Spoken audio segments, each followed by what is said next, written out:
भी इस कड़कती ठंड में अगर आप लोग इतनी बड़ी तादाद में यहां पर मौजूद हैं, तो इसका मतलब रामपुर बदलाव के लिए तैयार है। ये इस बात का सबूत है।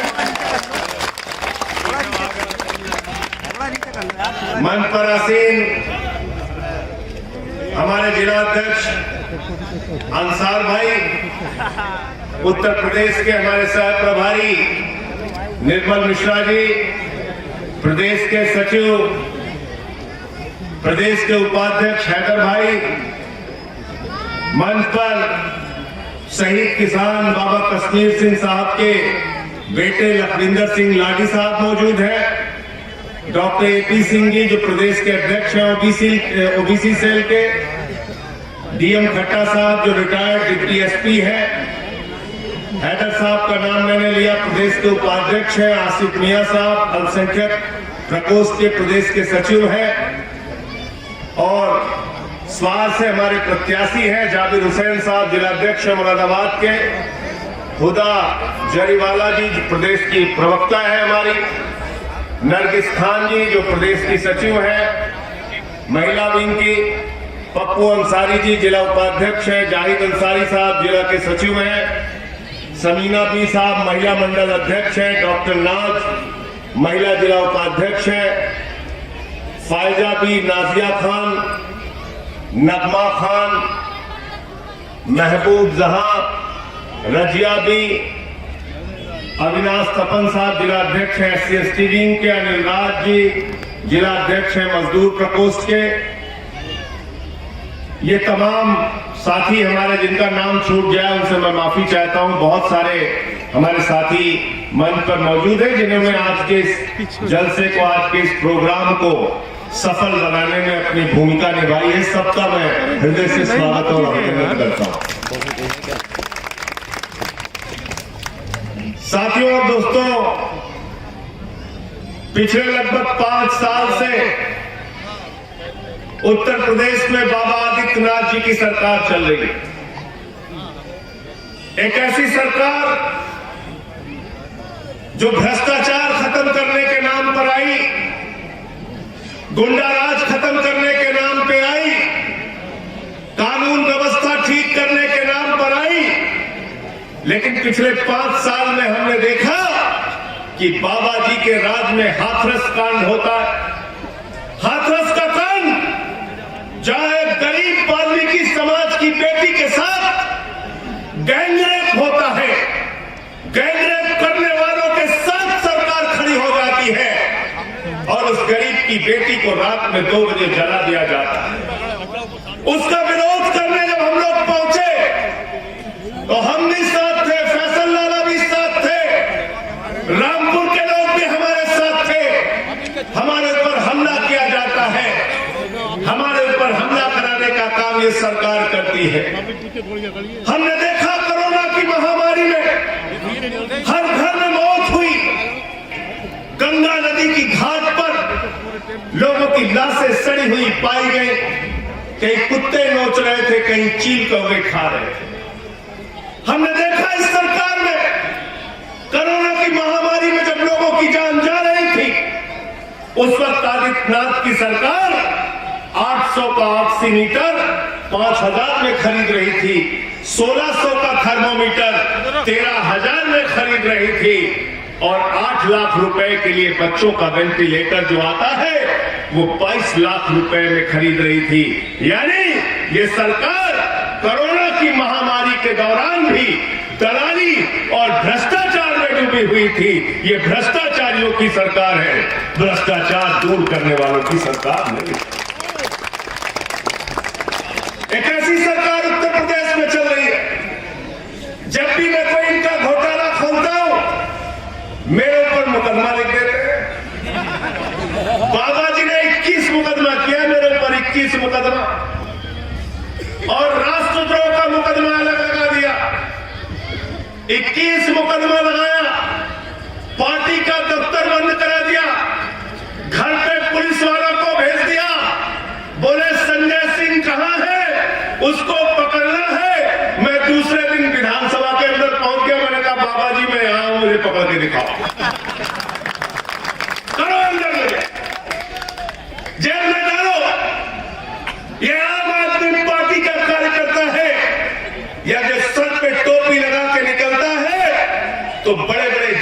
से टक्कर लेने का हौसला रखता है, तुम्हारे मुकदमों से, तुम्हारी लाठी से, तुम्हारी गोली से हम लोग डरने वाले नहीं। देश की पार्लियामेंट में बोलता हूं, वहां मोदी जी बैठे हैं, वो परेशान हो जाते हैं। क्या कह के आए थे, अभी ठीक याद दिला, बोले इतना काला धन लाएंगे, इतना काला धन लाएंगे, इतना काला धन लाएंगे कि हर आदमी के खाते में कितना जमा हो जाएगा। सबको याद है, कोई भूला नहीं। 15 लाख आ गए क्या? 15 पैसे नहीं आए। और हमारी बहनें यहां पर बैठी है, अपने पतियों से, ये हमारी बहनें पैसा बचाकर संदूक में 1500 की नोट जो इन्होंने रखी थी कि घर में बीमारी होगी तो पैसा काम आएगा, बेटी की शादी होगी तो पैसा काम आएगा, जमीन खरीदना होगा तो पैसा काम आएगा। नरेंद्र मोदी जी ने कहा, माताओं और बहनों, जो संदूक में 1500 की नोट रखी है वही काला धन है, लाइन में लग के जमा करना। इनका पैसा खाली करा दिया। और पैसा दिया किसको? किसको पैसा दिया? सबको नाम यहां भी याद है, देखो रामपुर में अडानी का नाम चल रहा है। बड़े बड़े पूंजीपतियों को दिया, अपने मित्रों को दे दिया पैसा। कितना पैसा दिया मालूम आपको? 10.5 लाख करोड़ रुपए बैंकों से कर्जा लिया इन पूंजीपतियों ने। 10.5 लाख करोड़। जीरो लगाते लगाते थक जाओगे। अगर ये 10.5 लाख करोड़ रुपए पैसा वापस आ जाए तो आपके बच्चों के लिए अच्छे स्कूल बन सकते हैं, अच्छे अस्पताल बन सकते हैं, सड़कें बन सकती है, रोजगार के साधन पैदा हो सकते हैं, बड़े बड़े उद्योग लग सकते हैं। लेकिन आपका पैसा लूटा जा रहा है, भ्रष्टाचार किया जा रहा है। मोदी जी ने वादा किया था हर साल 2 करोड़ नौकरियां देंगे। नौकरियां देना तो दूर, कोरोना की महामारी में आपका रोजगार छीनने का काम किया। एक ऐसी सरकार हिंदुस्तान में चल रही है जिसके राज में पेट्रोल ने भी शतक मारा और डीजल ने भी शतक मारा और सरसों का तेल 250 रुपए लीटर। महंगाई आसमान पे पहुंच गई, गरीब और गरीब हो रहा है, पूंजीपति लगातार अमीर हो रहा है। एक ऐसी सरकार इस देश के अंदर चल रही है जो खुलेआम कह रही है हम 6.5 लाख करोड़ रुपए देश की संपत्तियां बेचकर कमाएंगे। ये मैं नहीं कह रहा, ये मोदी जी की सरकार कह रही है। जो अपने आप को देशभक्त कहते हैं वो लोग कह रहे हैं अरे देशभक्त तुम नहीं हो जो देश को बेचने का काम करते हो।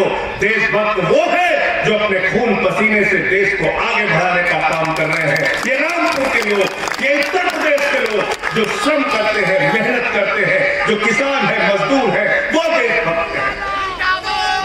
क्या बेच रहे हो? रेल बेच रही है सरकार, स्टील अथॉरिटी ऑफ इंडिया बेच रही है, सेल बेच रही है, कोल इंडिया बेच रही है, बीपीसीएल बेच रही है, एलआईसी बेच रही है, सड़क बेच रही है, बिजली बेच रही है, पानी बेच रही है, स्टेडियम बेच रही है, एफसीआई बेच रही है, और तो और पूरा हिंदुस्तान बेचने में ये सरकार लगी हुई है। ये देश बेचने वालों की सरकार है। मैंने सदन के अंदर कहा था मोदी जी जो अपने बाप दादा की संपत्ति को बढ़ाते हैं वो सपूत कहलाते हैं, जो बाप दादा की संपत्ति को बेचते हैं वो कपूत कहलाते हैं। एक कपूत सरकार हिंदुस्तान में चल रही है। इसलिए मैं कहना चाहता हूं हमें जागना होगा, हमें होशियार रहना पड़ेगा। कौन से लोग हैं जो चुनाव प्रचार में आपके पास आते हैं?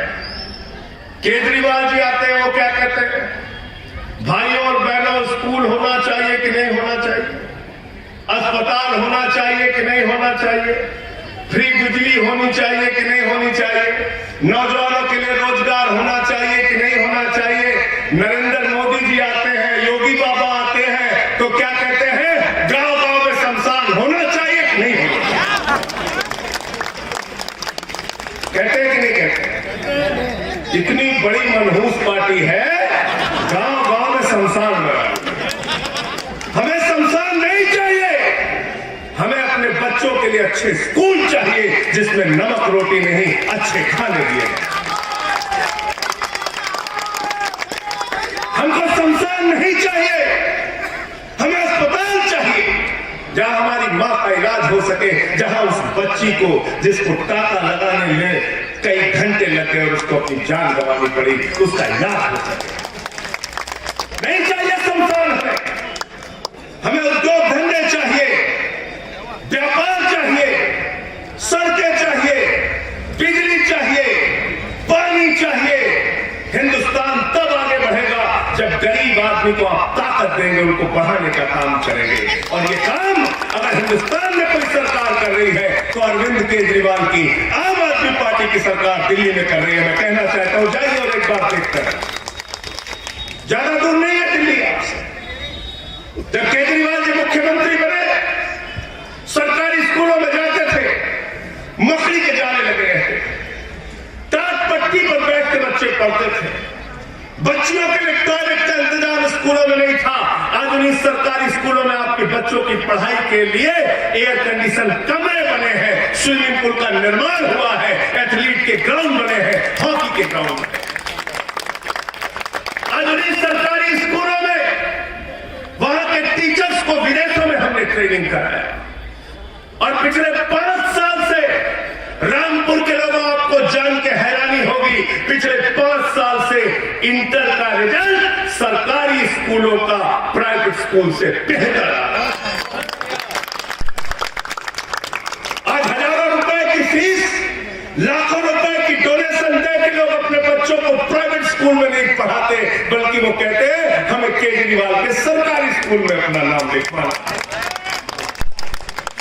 ट्रंप की बेटी अमेरिका से आती है तो वे नहीं कहती कि मोदी के गुजरात का स्कूल देखना है, वो कहती है दिल्ली में केजरीवाल का स्कूल देखना। आज पूरी दुनिया में हमारे मोहल्ला क्लिनिक के मॉडल की चर्चा हो रही है। 200 तरह की जांच होती है वहां पे, अल्ट्रासाउंड होता है, वहां दवाएं मुफ्त मिलती है। हमने फरिश्ते स्कीम लागू की, हमने कहा कोई आदमी रास्ते में एक्सीडेंट का पीड़ित मिल जाए तो उसको छोड़कर भागना नहीं, उसके लिए फरिश्ते बनो, उसको उठाओ, अस्पताल में पहुंचाओ। पहुंचाने का भी केजरीवाल सरकार 2000 रुपए देती है और उसके इलाज में अगर 50 लाख रुपए भी खर्च हो तो केजरीवाल की सरकार करती है। एक ऐसी सरकार जिसने 200 यूनिट बिजली फ्री देने का काम किया, 400 यूनिट बिजली आधे दाम पर देने का काम किया। एक ऐसी सरकार जो माताओं बहनों के लिए बस की यात्रा फ्री करती है, विधवाओं की पेंशन 3 गुना, बुजुर्गों की पेंशन 3 गुना, विकलांगों की पेंशन 3 गुना। आज दिल्ली में हमने गेस्ट टीचर की तनख्वाह 2 गुना करने का काम किया, आंगनबाड़ी की तनख्वाह 2 गुना करने का काम किया। सबका ख्याल रखने वाली सरकार केजरीवाल की सरकार, आम आदमी पार्टी की सरकार है। और उत्तर प्रदेश में जब हम आए, जब हम रामपुर गए, जब हम लखनऊ गए, जब हम आगरा गए, हाथरस गए, मेरठ गए, पूरब हो, पश्चिम हो, उत्तर हो, दक्षिण हो, चारों तरफ जहां जहां हम लोग गए वहां एक ही बात निकल कर आती थी, क्या दिल्ली की तरह यहां भी फ्री बिजली मिल सकती है? क्या दिल्ली की तरह यहां भी 24 घंटे बिजली मिल सकती है? क्या दिल्ली की तरह यहां भी पुराने बिजली के बिल के बकाया माफ किए जा सकते हैं? तो हमने अभियान चलाया और ये देखिए बड़े बड़े पोस्टर लगे हैं, केजरीवाल की पहली गारंटी, सरकार बनने के बाद 300 यूनिट बिजली फ्री की जाएगी और पुराने बिजली के बिल के बकाया माफ किए जाएंगे।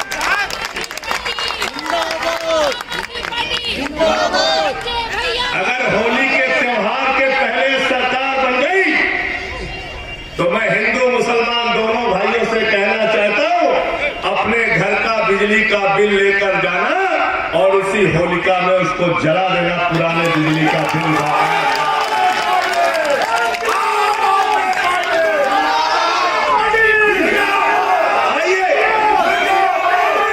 आइए 75 साल की आजादी के बाद एक सरकार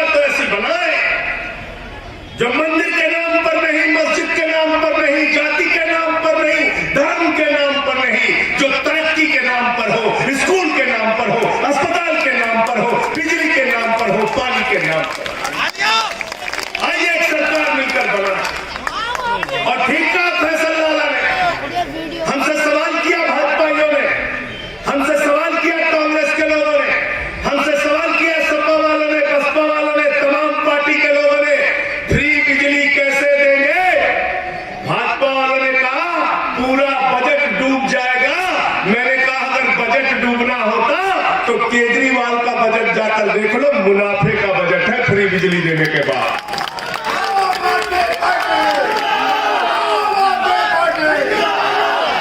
बोले सब कुछ फ्री करना, ये राशन भी फ्री, बिजली भी फ्री, पानी भी फ्री, ये कैसे सब कुछ फ्री? मैंने कहा मोदी जी चलो शुरू करते हैं, योगी जी आइए मिलकर शुरू करते हैं। सबसे पहले प्रधानमंत्री की फ्री बिजली बंद करो।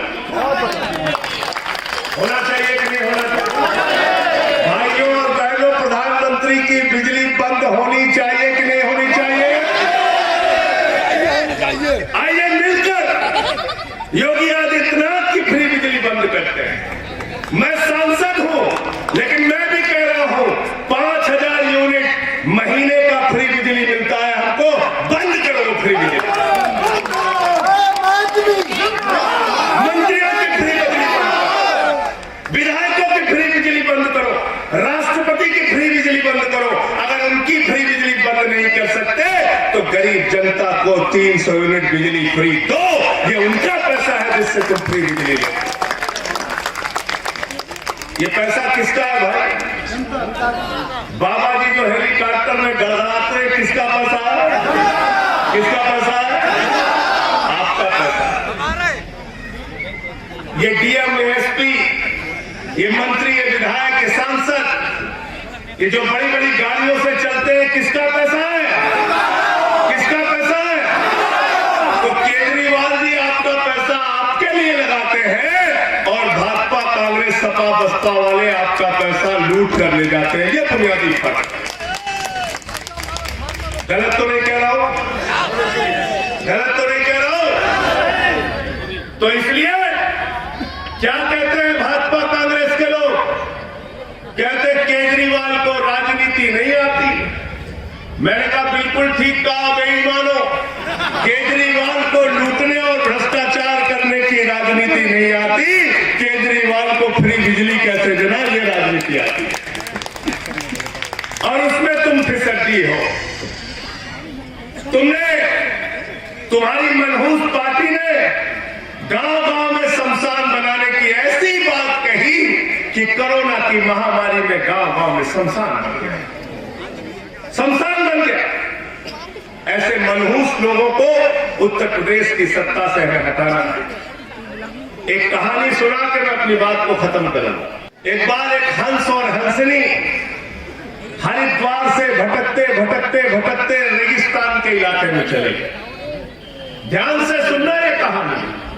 बहुत काम किए, पूरे चुनाव पर काम आएगी और जिंदगी भर काम आएगी। जब जब चुनाव आएगा तब तब याद करो।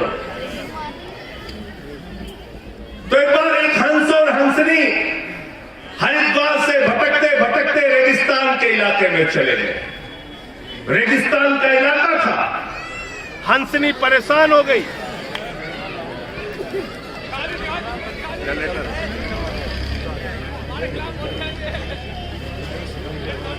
तो बिजली मिलेगी आप 24 घंटे बिजली का जो आता है हमारा, बिजली जाएगी नहीं आम आदमी पार्टी की सरकार बनने के बाद। जनरेटर बंद हो गया।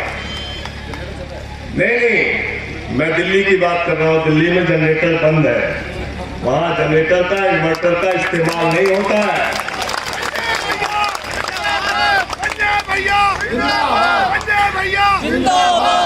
तो रेगिस्तान का इलाका था। हंस और हंसनी परेशान हो गए। हंसनी ने अपने हंस से कहा, अरे हंस, ये किस इलाके में लेके चला आया? यहां न पेड़ है, न पौधे हैं, न झील है, न झरने हैं, न हरियाली है, न खुशहाली है। हंस ने अपनी हंसनी से कहा, प्रिय, हम लोग रास्ता भटकते भटकते रेगिस्तान में आ गए हैं। किसी तरह से शाम हो जाने दे, रात बीत जाने दे, सुबह हम लोग फिर हरिद्वार चले जाए। दोनों भटकते रहे। शाम हुई, एक पेड़ दिखा हंस और हंसनी को। वो हंस और हंसनी उसी पेड़ के नीचे चले गए। उस पेड़ के ऊपर एक उल्लू बैठा हुआ था। उल्लू। जब रात हुई तो हंसनी ने फिर अपने हंस से कहा, अरे हंस, ये कैसा इलाका है? यहां तो कोई तरक्की हुई नहीं, ये तो रेगिस्तान का इलाका है।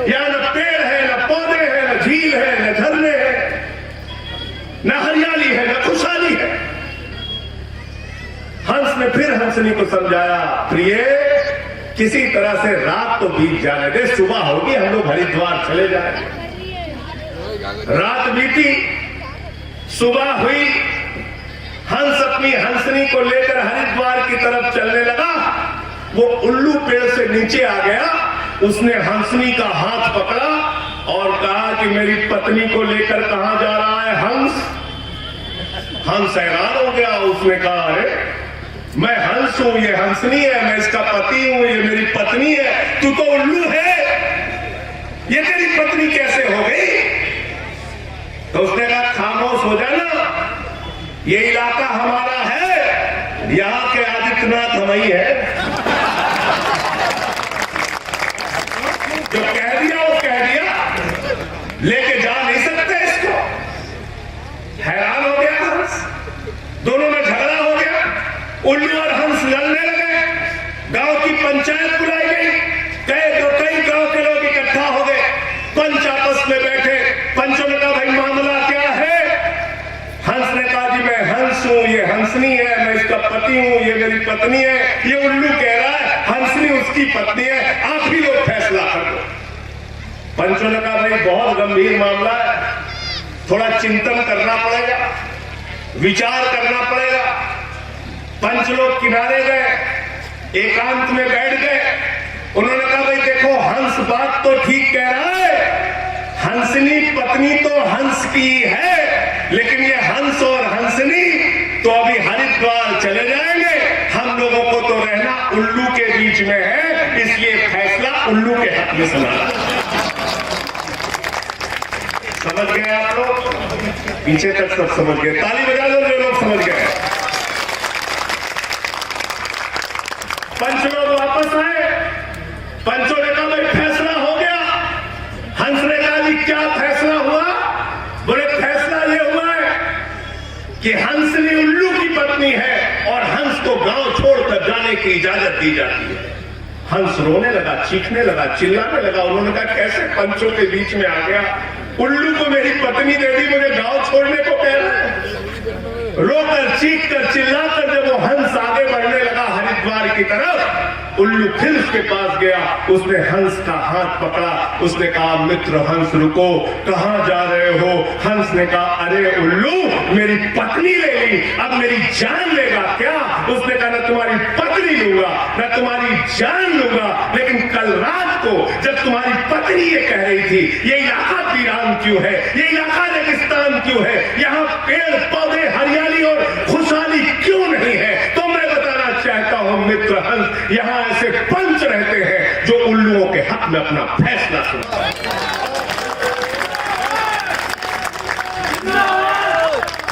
इसलिए आपके लिए लड़ने वाला, संघर्ष करने वाला, जेल जाने वाला, लाठी खाने वाला, अपनी दुकानों पर बुलडोजर चलवाने वाला, एक हिम्मती, एक साहस का रखने वाला, हौसला रखने वाला फैसल वाला आपका बेटा, आपका भाई आपके बीच में है।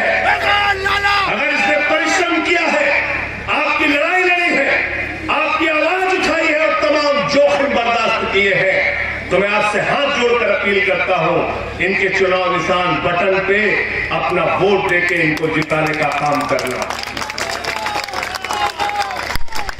हमें नफरत फैलाने वाले लोग नहीं चाहिए, हमें मोहब्बत की बुनियाद पर हिंदुस्तान को बनाना है। ये मुल्क है जहां संकट मोचन के मंदिर में बिस्मिल्लाह खान की सहनाई गूंजती है। ये मुल्क है जहां मलिक मोहम्मद जायसी पद्मावत लिखते हैं। ये मुल्क है जहां रसखान को पढ़कर हम भगवान कृष्ण के बारे में जानते हैं। ये मुल्क है जहां मोहम्मद रफी गाना गाते हैं, सुख के सब साथी दुख में ना कोई, मेरे राम तेरा नाम एक साचा दूजा ना कोई। यह है हिंदुस्तान।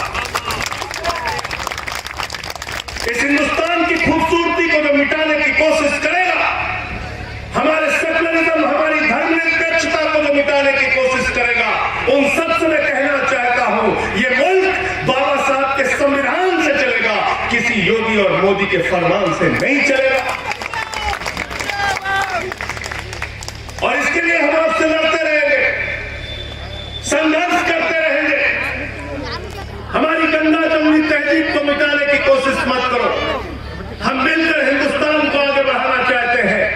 इस मुल्क को आगे ले जाना चाहते हैं। मंदिर और मस्जिद के नाम पर लड़ाने वाले लोगों ने किया क्या है, मैंने पिछले दिनों उनका सच आपके सामने रखा। वो सच क्या था? चंदा चोरी कर रहे थे। मैंने वो खुलासा किया। 5 मिनट के अंदर अयोध्या में भाजपा के लोगों ने 2 करोड़ की जमीन 18.5 करोड़ में खरीदी। किससे खरीदी? सुल्तान अंसारी से। मैंने भाजपाइयों से कहा किससे जमीन खरीदी? बोले राम भक्त है सुल्तान अंसारी। मैंने कहा सुल्तान अंसारी देश का सबसे लकी और भाग्यशाली मुसलमान है जिसके पक्ष में आरएसएस बीजेपी सारे लोग हैं। माल कमाना था। 5 मिनट में 16.5 करोड़ रुपए ये चंदा चोरी का जब मैंने खुलासा किया, कानपुर वालों ने बैनर लगा दिया, चंदा चोरों से सावधान, भाजपाई पहुंच के फाड़ने लगे। कानपुर वालों ने कहा भैया इसमें तुम्हारा नाम तो लिखा नहीं। बोले हमें पता है किसके लिए लिखा है। ऐसे लोग हैं, इनसे होशियार रहना। और मैं फिर से कह रहा हूं, आज एक ऐसी सरकार उत्तर प्रदेश में चल रही है जिसको हटाकर एक ऐसी सरकार लाएंगे जो 300 यूनिट बिजली फ्री देने का काम करेगी। और दूसरी गारंटी केजरीवाल जी की है, नौजवानों को हर महीने 5,000 रुपए बेरोजगारी भत्ता और 10 लाख नौकरी हर साल। मैंने फैसल भाई से कहा था कि उसका भी प्रचार कर देना, शायद किसी कारण से उसकी बात नहीं हो पाई। मैं बता देता हूं कैसे होगा। लोग हमसे पूछते हैं उत्तर प्रदेश की आबादी बहुत है, कैसे होगा? हिसाब लगा लेना। रामपुर के लोगों आपको बता के जा रहा, उत्तर प्रदेश के एम्प्लॉयमेंट एक्सचेंज में यानी कि सेवा योजन कार्यालय में बेरोजगारों की संख्या जो दर्ज है वो है 34 लाख बेरोजगार। कितना? उनको हर महीने 5,000 रुपए अगर आप देंगे तो महीने का खर्च सरकार का आएगा 1700 करोड़ रुपया। कितना आएगा? और साल का खर्चा कितना आएगा? 20,400 करोड़ रुपया। और उत्तर प्रदेश का बजट कितना है? 5,80,000 करोड़ रुपया। अब हाथ उठा के बताओ ये हो सकता है कि नहीं हो सकता? हो सकता है कि नहीं हो सकता? नौजवानों के भी फॉर्म भरवाइए, नौकरी और 5,000 रुपए बेरोजगारी भत्ता की गारंटी हम दे रहे हैं। पीछे तक हाथ उठा के बताओ साथ दोगे कि नहीं दोगे? इस लड़ाई में साथ दोगे कि नहीं दोगे? इस लड़ाई में साथ है आप सब? इस लड़ाई में साथ है ना? फैसल लाला के साथ खड़े हैं ना? बहुत बहुत शुक्रिया। पूछते हैं बिजली कैसे दोगे? पता कर लेना बिजली विभाग में जाकर। उत्तर प्रदेश में 300 यूनिट तक बिजली का इस्तेमाल करने वाले घरेलू उपभोक्ताओं से जो बिजली विभाग को पैसा मिलता है वो कितना है? कितना है? 19,000 करोड़ रुपया। कितना है? 19,000 करोड़ रुपया। तो एक चीज बताओ, 19,000 करोड़ रुपए बिजली माफी के लिए और 20,000 करोड़ रुपए बेरोजगारी भत्ता के लिए 5,80,000 करोड़ के बजट से निकालना कोई मुश्किल का काम है क्या? मुश्किल का काम है। लेकिन यही सही बात नेता लोग आपको बताते नहीं। कहते हो कैसे पाएगा, हो कैसे पाएगा? अरे हो ऐसे पाएगा कि इनकम टैक्स कमिश्नर बैठे हैं दिल्ली में, केजरीवाल जी, जाके उनसे सीख लो, बता देंगे कैसे हो पाएगा। सारा गणित जोड़ के बता देंगे आपको। तो जो वादा हम करते हैं, हम जुमला नहीं बोलते, हम भारतीय जुमला पार्टी नहीं है, ये अरविंद केजरीवाल की वादा पूरा करने वाली पार्टी है।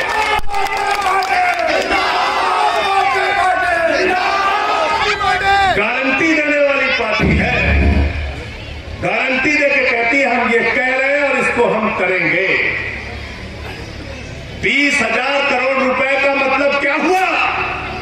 मोदी जी के मित्रों नीरव मोदी और मेहुल चौकसी ने जितना पैसा अकेले खा लिया, लूट के भाग गया हिंदुस्तान छोड़ के, उतने पैसे में पूरे उत्तर प्रदेश के नौजवानों आपको 1 साल तक बेरोजगारी भत्ता दिया जा सकता है। ललित मोदी, विजय माल्या जितना पैसा खा गए, उतने पैसे में पूरे उत्तर प्रदेश की जनता को फ्री बिजली दी जा सकती है। तो मैं आप लोगों से फिर से अपील करता हूं, हाथ जोड़कर विनती करता हूं, अपने भाई, अपने बेटे फैसल लाला का मजबूती से साथ दीजिए। इस क्षेत्र का विधायक बनाकर उत्तर प्रदेश की विधानसभा में पहुंचाइए। पहले भी आपके लिए लड़े हैं, आगे भी आपके लिए लड़ेंगे। बहुत बहुत शुक्रिया, बहुत बहुत धन्यवाद। इंकलाब